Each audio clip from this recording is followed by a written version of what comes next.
Hello అందరికీ నమస్కారం. మరి ఏం చెప్పండి, ఎంబ్రాయిడరీ మిషన్లో డిజైన్స్ సిస్టమ్కి ఎలా కాపీ చేసుకోవాలని ఇప్పుడు చూపిస్తున్నాను. ముందుగా పెన్ తీసుకొని సిస్టమ్కి ఇట్లా అటాచ్ చేసేయండి.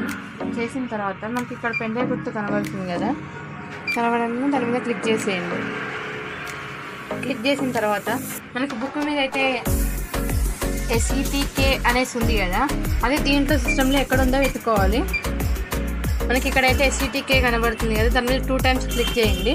మనకి ఏ డిజైన్ అయితే ఈ డిజైన్ సేమ్ ఉందా లేదా చూసుకోవడానికి 2 times క్లిక్ చేయండి. క్లిక్ చేసిన తర్వాత దీంట్లో ఫస్ట్ డిజైన్ చూసేయండి.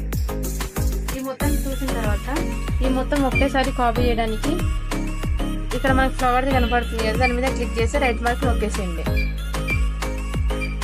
నొక్కిన తర్వాత బ్యాక్ రండి. బ్యాక్ వచ్చిన తర్వాత అయితే మనకి సిస్టంలో అయితే మనకు కనబడుతుంది చూడండి.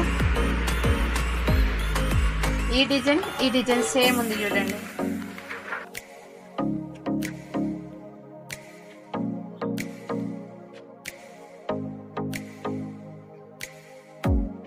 బుక్లో నుంచి పెన్ డ్రైవ్ సిస్టంలోకి ఇట్లా కాపీ చేసుకోవాలి. ఈ వీడియో మీకు నచ్చినట్లయితే లైక్, షేర్, కామెంట్ చేయండి.